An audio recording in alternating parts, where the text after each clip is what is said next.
देखो यार UPSC online.nic.in पे जाके बेसिकली आपको फॉर्म भरना होगा। वहां पे आप देखोगे यहाँ पर आएगा अप्लाई फॉर एग्जामिनेशन। ठीक है, तो कौन कौन सी चीजें इंपॉर्टेंट है बताऊंगा, प्लीज कॉपी पेन लेके इन सब चीजों को नोट कर लेना। ठीक, सबसे पहले जो पहली चीज है ना वो है बच्चे आपकी एक मेल आईडी। आप बोलोगे हाँ सर ये तो कॉमन चीज है, मेल आईडी तो होगी। अरे भैया ये मेल आईडी सबसे इंपॉर्टेंट पार्ट होता है। आपको एक ऐसी मेल आईडी भरनी है जो आप आगे तक चालू रखोगे, और किसी की मत भरना, साइबर कैफे वाले की मत भरना, अपनी खुद की पर्सनल मेल आईडी भरना। बिकॉज इसी मेल आईडी के बेसिस पे जब आपका रिटर्न क्लियर हो जाएगा तो आपको ज्वाइन इंडियन आर्मी .nic.in पे आपको प्रोफाइल बनानी पड़ेगी, और वो इसी मेल आईडी से अगर रहेगा तो भैया सुकून रहेगा। आप यकीन मानो हर साल कई 100 फोन मेरे पास आता है जिससे बच्चा बोलता है सर पहले मेरी मेल आईडी दूसरी थी, आज वो एक्टिव नहीं है, मैं ज्वाइन इंडियन आर्मी प्रोफाइल कैसे बनाऊं, अपने एसएसबी की डेट कैसे सिलेक्ट करूं। तो भैया मेल आईडी प्लीज कोई टेम्परेरी यूज ना करे, किसी साइबर कैफे वाले की यूज ना करे, परमानेंट मेल आईडी सबसे पहली चीज है। दूसरा है आपका परमानेंट मोबाइल नंबर। अगर आपका परमानेंट नहीं है तो अपने पेरेंट्स का दे दो, बट ऐसा मोबाइल नंबर जिसमें आप जब भी आगे यूपीएससी का फॉर्म भरेंगे तब तक ये मोबाइल नंबर काम आएगा। बेसिकली है क्या ना, यूपीएससी में सब एक बार प्रोफाइल बनती है एक बच्चे की।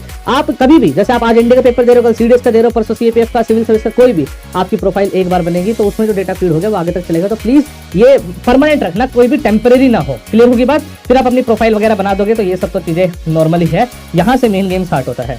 आपका जो मैट्रिकुलेशन सर्टिफिकेट यानी क्लास 10 का सर्टिफिकेट है वो सबसे इंपॉर्टेंट रोल प्ले करता है। आपका नाम, आपके फादर का नाम, आपकी मदर का नाम, आपके बोर्ड का नाम, आपके बोर्ड के सब्जेक्ट, आपके रोल नंबर, रजिस्ट्रेशन नंबर, ये आपका मैट्रिकुलेशन सर्टिफिकेट से एग्जैक्ट मैच होना चाहिए। इसमें अगर नाम में कुछ भी मिसमैच है, यहां से नाम में, आधार कार्ड में कुछ मिसमैच है, बहुत इशू आते हैं। बेसिकली आपका जो नाम चलेगा ना वो आपके 10th के सर्टिफिकेट वाला नाम चलेगा। बहुत सारे बच्चों का यहाँ पे नाम अलग होता है या पेरेंट्स का नाम अलग होता है और आधार कार्ड में अलग होता है। तो भैया सबसे आइडियल सिनेरियो है कि अपने आधार कार्ड में चेंज करा लो, बहुत आसान है। अगर किसी में कुछ भी इशू हो रहा है, मैट्रिकुलेशन सर्टिफिकेट का नाम आपका हर जगह चलेगा। ठीक है, और इसके आपको पीडीएफ फॉर्मेट में अपलोड भी करना पड़ेगा, तो इसकी फोटो भी खींच के रख लेना। उस फाइल का नाम बोर्ड अंडरस्कोर सर्टिफिकेट 300 KB की होनी चाहिए, और आधार से लिंक एक मतलब नंबर होना चाहिए। जो आपका आधार कार्ड है ना, तो उसको जो आधार नंबर है, हर आधार नंबर से एक मोबाइल नंबर लिंक होता है, तो वो लिंक होना बहुत जरूरी है। क्लियर है? ठीक है, हाँ ये देखो बोर्ड के नाम सब पूछता है, मतलब बिल्कुल एग्जैक्ट डिटेल मांगता है। क्लियर है?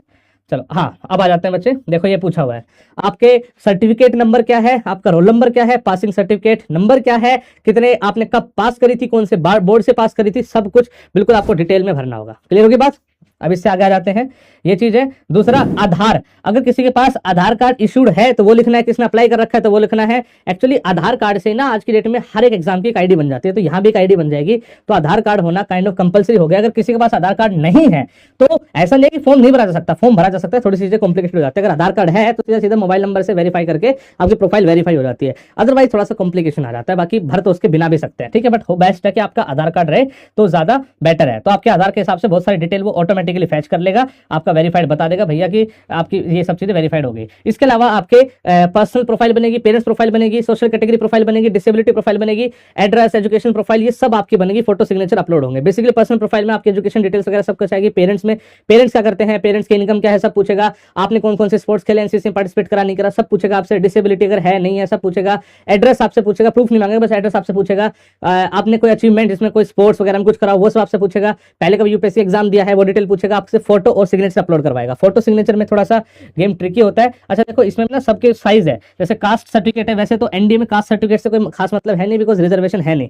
ठीक है, अच्छा बहुत सारे बच्चे बोलते हैं सर हमें तो एनडीए की तैयारी करनी है, ऐसे करना है, मैं इस कैटेगरी से हूँ, मैं इस कास्ट से हूँ, दूसरे एग्जाम में तो बहुत फायदा मिलता है, एनडीए में कुछ फर्क नहीं मिलता। देखियो भैया साफ सी बात है, ये फौज है, यहाँ पे कोई किसी टाइप की रिजर्वेशन नहीं है, बिल्कुल कॉमन प्लेटफॉर्म है। मेहनत सबको बराबर करनी पड़ेगी, जो कैपेबल होगा उसको सीट मिलेगी। मतलब सिंपल एंड सॉर्टेड है, इसमें आपको भैंसबाजी या मतलब कुछ भी करने की नीड नहीं है भैया। यहाँ पे रिजर्वेशन नहीं है। सबके ना साइजेस लिखे गए हैं, जैसे फोटो आईडी प्रूफ का साइज है 20 से 200 KB का, और कास्ट सर्टिफिकेट, डिसेबिलिटी, पीडब्ल्यू इनका 50 से 300 KB है। सिग्नेचर, फोटोग्राफ, फोटो आईडी इनका है 20 से 200 KB। इसके साथ साथ आपको बेसिकली वो भी मतलब फाइल किस नाम से सेव करनी है वो भी लिखा गया है। बस मैं फोटो का आपको वो दिखा देता हूँ कि किस टाइप की फोटो चाहिए होती है, एक सैंपल है वो, बस वो और देख लो। बाकी तो मेरे हिसाब से कोई मतलब ये उसी की ही फर्दर क्लैरिफिकेशन है, कोई और आपको कुछ चीज चाहिए नहीं। देखो फोटो ऐसी होनी चाहिए। फोटो ना बेसिकली आपकी व्हाइट बैकग्राउंड में होनी चाहिए। 75% फोटो में आपका फेस आना चाहिए। इस टाइप की फोटोज नहीं चलेगी जो आपको दिख रही है, ऐसी क्लियर फोटो होनी चाहिए। पहले नीचे नाम और डेट लिखी होती थी, अब उसकी रिक्वायरमेंट नहीं है। अब सीधी सीधी रिक्वायरमेंट है कि 75% फोटो में आपका फेस आना चाहिए, जो क्लियरली विजिबल होना चाहिए। बैकग्राउंड लाइट होना चाहिए, प्रेफरेबली व्हाइट होना चाहिए। उसके अलावा कोई इशू नहीं है। सिग्नेचर आपके बिल्कुल क्लियर होने चाहिए और मतलब इस बॉक्स के अंदर होनी चाहिए, बस इतनी सी है। इसको दिक्कत कोई परेशानी हो तो कमेंट सेक्शन में बताइएगा। कहाँ से पढ़ना है मैंने ऑलरेडी बता दिया है। बाकी भैया पढ़ाई करो, मेहनत करो, एनडीए जाओ, अपने सपने पूरे करो। जय हिंद, जय भारत।